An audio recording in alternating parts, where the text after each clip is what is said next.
Today's video, we're going to talk about LinkedIn conversation ads and why they should be a part of your arsenal or tool belt in order to get you more sales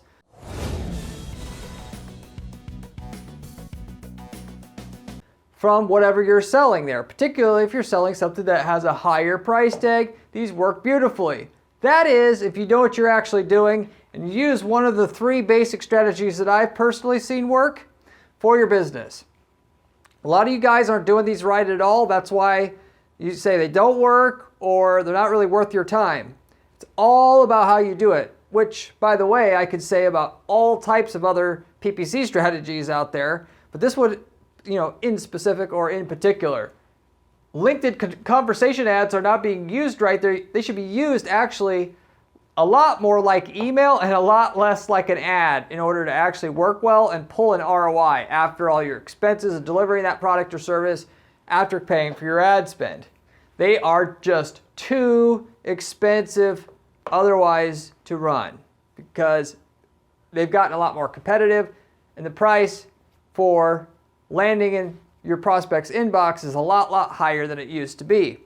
For me, there's 3 basic main ways that I've seen LinkedIn conversation ads actually work and pull a return on the investment that our clients have been putting into them, most of which, by the way, I'll take credit for coming up with. Works great for businesses that sell a 5, 6, 7 ticket size offer, or more specifically lifetime value. A lot of you guys that want to be able to earn money, and if you plan on keeping that client for 24 months and you want the sales you get on the first month from that person or the revenue you get from the first month from that person to pay for the cost of the ad spend, you're doing it wrong. The ad space costs too much money to do that in most markets, and so you have to get with the program on how the people that are really banking running ads online are doing it, which is they're looking at lifetime value and not expecting their instant return to come in. That they expect after month 5, the cost of the ad spend's paid off, and months 5 to 24 is where the money comes in. And you might have to wait a little bit longer to scale up your ads in that case, but the people that really make money, that's how they're viewing and doing it. For 4-figure ticket size, meaning between $1,000 and $10,000 in terms of what you're going to get from that client or customer, a lot of you guys could also still make this work. It depends on how hot the commodity is that you're offering, or if it's not a commodity, if it really is enticing, you might be able to certainly make LinkedIn conversation ads work for your business and get a return from it too. If you're in the 3-figure category, I can't really see too much where that's going to work, but some of you guys may be able to get it work anyway. That all said, those are kind of the prerequisites. If you're selling something more expensive, you could use one of these 3 strategies here to get results for yourself. I'm going to go through what the strategies are, and then of course the results we've got in and with that strategy before in a certain market, which I'm going to mention the market here as well. So the first one of which is, I just call it local. You make a micro campaign targeting people locally, and you have hot female, I'm being a little bit sexist here, I guess, but hey, in the world of making money, there are no rules unless, of course, you want to be broke. Hot sales agents, hot female sales agents specifically, asking for coffee or in-office sales meetings. So the one thing, because guys are so stupid, people ultimately on LinkedIn, you could email them with one offer, and if it came from a guy, and later on a local girl, messaged them, the offer will convert 10 times more than what the guy, when they ask the same thing from the same person, because there's always the opportunity that I might get laid. And you're tapping into that when the person that is messaging from the LinkedIn conversation ad comes from is a hot chick, particularly a local chick, because that element comes into play. It comes in a little bit if you're talking about nationally, but when it's local and you specifically say, hey, I'd like to come into your office and show you what we have, people are thinking with this, not with this, most of the time, and you get a great response rate on your campaign as a result. Now, ultimately, when I lay out this analogy, most people agree with me, and it doesn't seem so stupid, but for most of you guys, all you have to do in this life to get good at business is just kind of take pieces of what other people are doing that clearly works and then kind of amalgamate them into your own strategy. You don't have to come up and invent anything or it's too hard to come up with your own ideas in and of itself. You look at what other people are doing, find what's interesting, write it down, try to incorporate that into your sales and marketing strategy. In the pharmaceutical space, what do the pharmaceutical companies do to sell?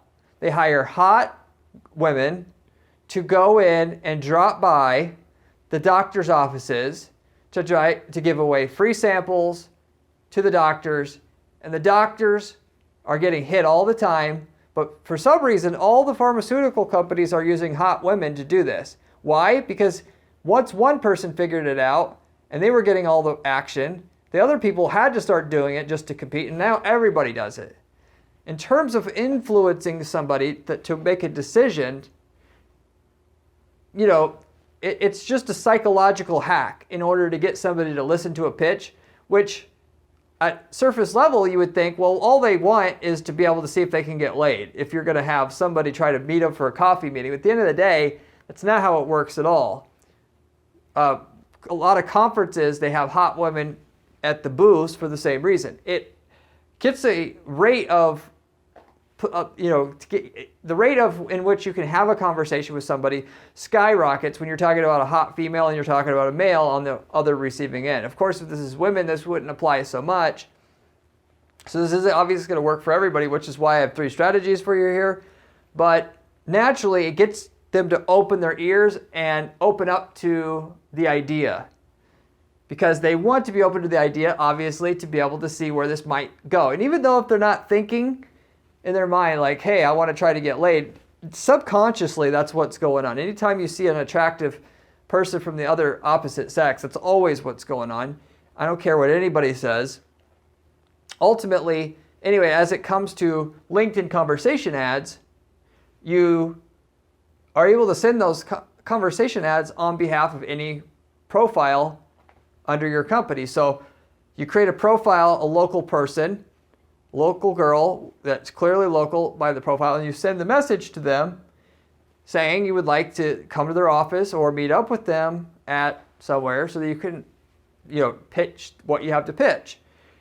And to make this work, obviously, who you're targeting, you're gonna have to break it down by location. You're gonna have to do like Toronto, New York, like a New York campaign, LA campaign, whatever. But you go down to like maybe the top 20 cities in the US or whatnot, and you create a separate campaign for each one of them so that the person you're messaging gets the message that normally would just be boring and wouldn't work, well received by your audience, because you're messaging somebody that is going to be local to the person sending, and therefore other motivations come into play. But that's specifically what you do. So in other words, you don't have to have an exciting hook or offer even. Just the fact that it comes from somebody that they think they could potentially mate with in the future is going to be what makes it work. We tried this specifically in the sales training space. Got a $60 cost per meeting, which there's a lot of money to be made in that space. And if we're trying to reach out to people, offer them sales training, it's a boring offer. That $60 cost per meeting would be a $1,000 cost per meeting. It simply takes something that normally wouldn't have worked, or maybe it's something you've tried before that didn't work, and you can make it work just with that one little tweak or adjustment to what you're doing. So, and obviously, if you break down, you create one campaign for each city, and therefore you have to create 20 LinkedIn profiles, one girl to do each city like that. You're gonna have to just send it to the guys to have it work. Naturally, there's no way to do that with LinkedIn's targeting per se, but if you upload an email list, a targeted email list, and you do like what I've talked about in other videos, where you could go out and get email lists from companies like Nextmark, where you could find an email list of all the, let's say, car salesmen, or in this case, the sales manager at car dealerships itself, you could get that kind of list through them, email list, and then you could, through what they call selects, you can say, I only want male sales managers, which most of them are male anyway, but to make your campaign more efficient, you could just weed out the females and take that email list, upload it to LinkedIn, and then run everything off of that. With your selects, by the way, if you get your list from Nextmark, you could also say that you only want people from this city, this city, this city, this city, so you don't pay for any names that you aren't going to use. And then you take all your Chicago names, run your campaign for Chicago, and have the message sent from the Chicago lady you have as your sales agent in Chicago, and you're off to the races. That would be the type of system that you would set up to make it as efficient as possible right away. And the great thing about this is it's unlike a lot of PPC like you hear me talking about on Facebook, Google, or if you didn't know, it takes a long time to get results, months and months to get results, because you got to let the algorithm get some data and things build up over time progressively. This, if you do what I told you here, it'll work basically that week. That week you could start getting leads, and what you're talking about, that month your sales are going to be off the charts once you get it employed. Of course, there's a lot of work though. Downside being there's a lot of work to get the list and then find the ladies that could do the sales. You might certainly just try it in one city. Take your salesperson in your city or find one, do this, but I promise you this will work like magic. 2, niche related strategy. So for this, you're going to narrow down a list of companies in just one niche and then mention your work and results in that niche specifically. So what you need for this is, this assumes you've been in business for a while, of course, but all of you guys should do this one time or another. If you're like we had a web design agency. I had this client, asked them for all of their clients that they had in the past, and then we categorized them by niche industry. Because the thing in business-to-business sales that everybody always wants to know is, who's the other people in my niche who have used this? Because if they have that information, it gives them pretty much everything they need to make a decision on whether they want to do it or not. And with so few people in that niche offering that information, you stand out, and it makes it really easy to buy from you and you only at that point. So anyway, we took all of the people that had built websites for golf courses specifically, for example, grouped them up, or of the niches that they've worked in, like golf courses or restaurants, the bigger ones where they have had a lot of their deals, a lot of their websites where they've made where they made the most websites at. We grouped those up, and then we took those email lists from those specific industries, and then we created a message to send to those people. With the golf course example, we said we worked with this golf course, this golf course, this golf course. Here's their website, here's their website, here's their website. We specialize in making websites for golf courses. Would you be interested in having a conversation with me on how we could revamp your website to look this amazing too? And then to take things further, if you want a little extra, we could offer you an extra amount off your design if you were able to speak to us this month, as my manager has given me an opportunity to offer a discount this week specifically for people that I'm reaching out to on LinkedIn. But after this month, it's no good, which builds in some urgency and gets them so they don't say, oh, that's nice, when I'm ready to build a website, I know who to go to. Now they have a reason to act now. You'll get much better response that way. So, but in this case, pretty much that's what we did. We got a $95 cost per meeting from this, because everybody wants to be able to work with somebody that's in that space. And naturally, a lot of people don't want to buy right then and there. But at the very least, it's so relevant, and they're happy they got your message, that because if you're going to go with somebody, I want to talk to you when the time is there, that we were still able to get a good response, even though they say, I'm not ready, and then they followed up with, and which you should do as well. well, let me just speak with you for 15 minutes. Let me find, let's just get familiar with each other. And then when you're ready, there's no pressure to buy now, but when you're ready, and then some of the people would buy, anyway, they were able to get them to buy from that 15-minute no pressure sales meeting. But anyway, that's kind of how they did it, and would suggest how you could do this as well. But they got $95 a sales meeting, which in the web design world, and they did actually high-end websites. They're actually making very good money off of this strategy. So we go after all the golf course managers and owners, then go after all the restaurant managers and owners, and so forth. So, and naturally, to do better results, if you were in this case, as well, like if you were the web design agency, if your websites are $50,000 average price point, you know that the company probably has to have at least $3 million in annual sales to afford us, even if our websites do look good. So in that case, because again with LinkedIn, they only let you go so granular with your targeting. You can't target 3 million plus revenue companies, at least very accurately. We'll just say you can do it on employee size. That's still kind of wonky. You could go with that, or you could go to the next mark again and get a list of all companies that are over 3 million in annual revenue, get a little bit more accurate data list to target, make your campaign that much more efficient. So anyway, regardless of the situation, this can be applied to so many B2B niches where you find niches that you have more than one client in, or even one client for that matter. Reach out to them saying you got great results in that space. Show them the results and ask them if you could have a 15-minute chat just to get familiar with one another so that you are potentially ready to buy. You know us. You know me, and you know who to contact. If you're doing something intangible, unlike websites, let's say you were offering, like our agency, a PPC agency, where we're offering sales results on PPC campaigns. In that case, you want to say, who you work with, but then you want to say about how much results you got.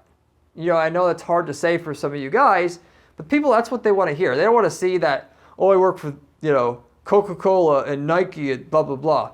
Okay, or in this case, I know those weren't relevant. Well, let's say I work for this golf course and this golf course and this golf course. Because naturally, the next immediate thought people are going to have is, well, they work with them, but how good do they do? It doesn't really say enough.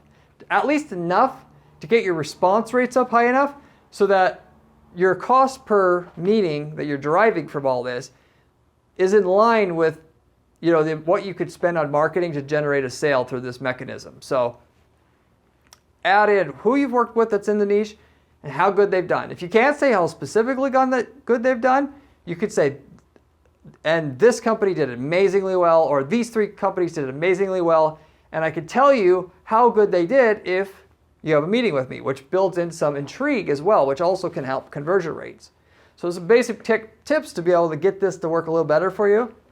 Well, that's one major also route you can go that I've seen personally that LinkedIn conversation ads work extremely well. Now, your last example here of a company that got conversation ads to work and which you could generally go with is this just seen you approach is what I call it, for lack of better words. So you run a regular LinkedIn campaign, meaning like a LinkedIn newsfeed campaign, where you're just trying to drive people to your site, okay? Then you follow those who click on your ads with a LinkedIn conversation ad, which could, by the way, people who got to your landing page and did not convert into a lead, or somebody who got to your landing page and did convert to a lead already, depending if you're trying to just sell more to the people that you were trying to sell to through your newsfeed ad, or trying to cross-sell or upsell people, which you could sell more people to the people that you got through your newsfeed campaign, which makes it, your newsfeed campaign even more profitable. But this being an actual remarketing campaign, because it's remarketing, it's more likely to get a response. That makes it more likely that it'll be profitable after all your expenses at the end of the day. So to give you an example of where this worked before, to get some ideas and how this can be implemented, what you do. So we had a a conference that needs to be able to get sponsorships at the conference, okay? So, which sponsorships are like booth rentals, you get a banner on the sponsorship website, selling speaker opportunities, that kind of thing. What we did was we had a newsfeed LinkedIn campaign that promoted the conference just by itself, getting people to buy tickets for the conference, which is pretty profitable in and itself.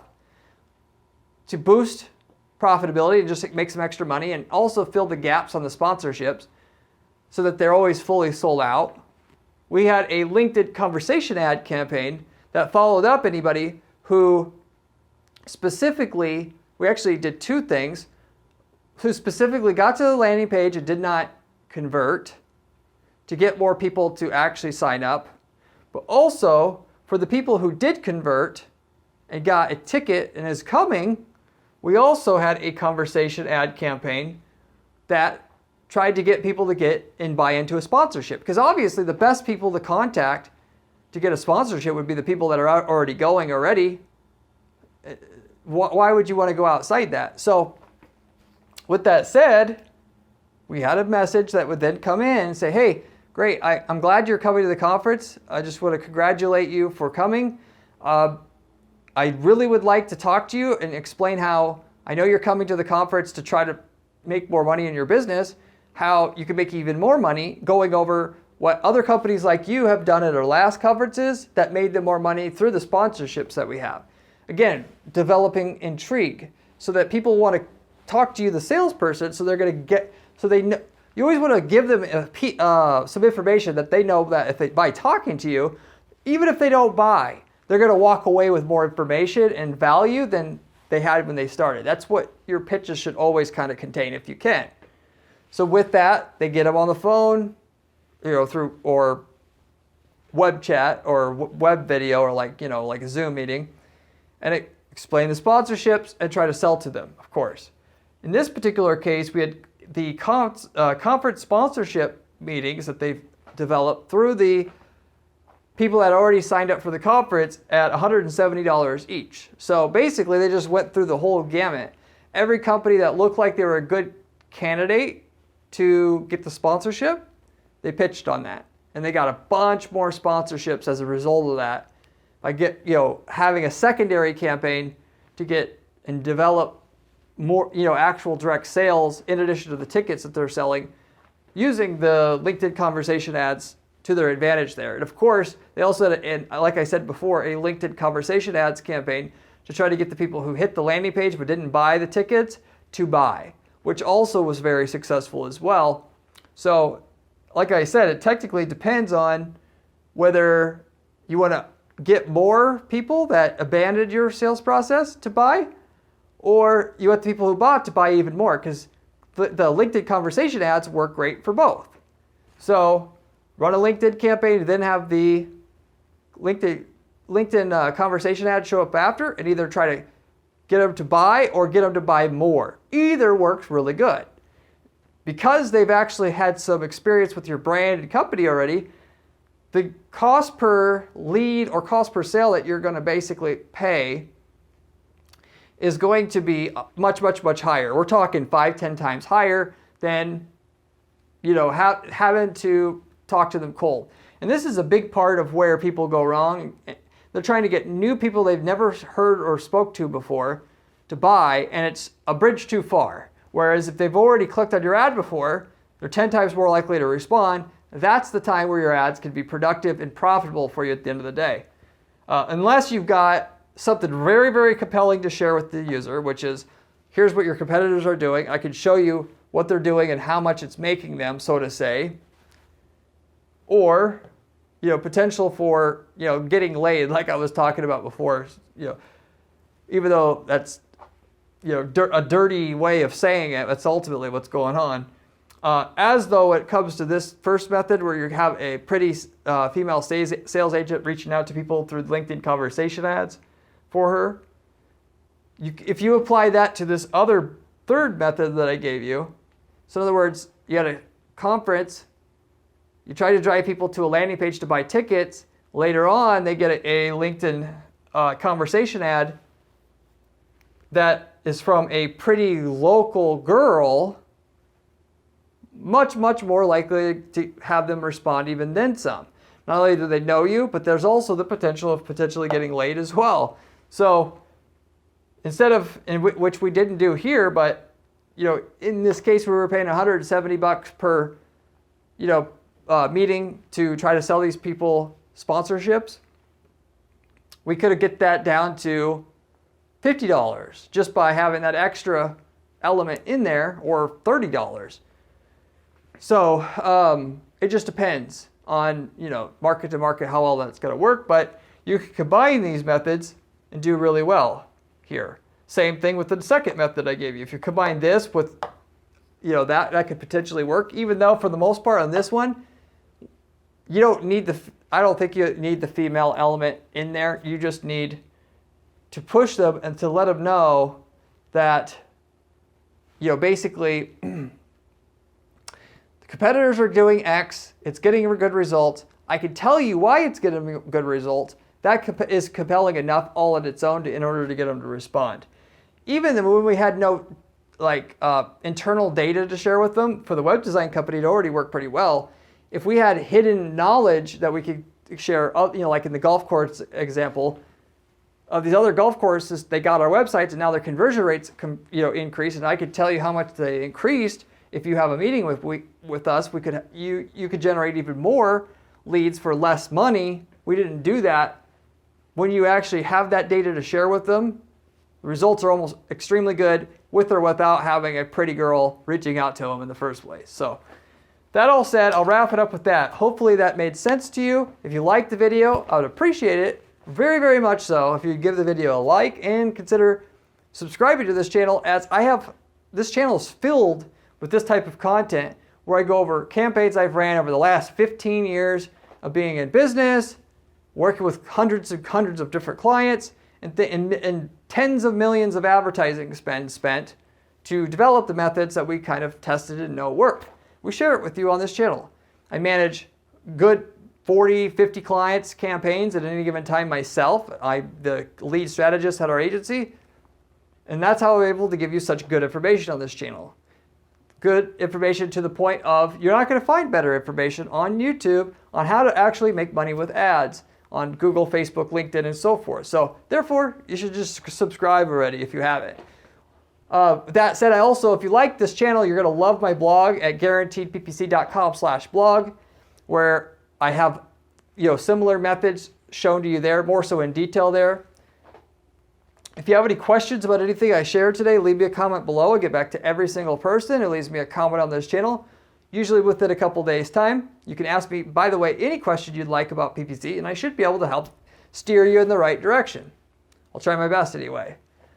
Before I wrap this video up, I just wanted to let you know again, if you are new to this channel, I actually run a PPC agency here, which we actually guarantee people's results. We're the only person in the world doing this, where if you got results already, you want to say double your results, we could double your results, not charge any fees, not a penny of fees to you up front, and do that for you up front, totally for free. There's no catch. No catch other than the fact that we want a long-term client after we've done so you get a free trial of our services, in other words.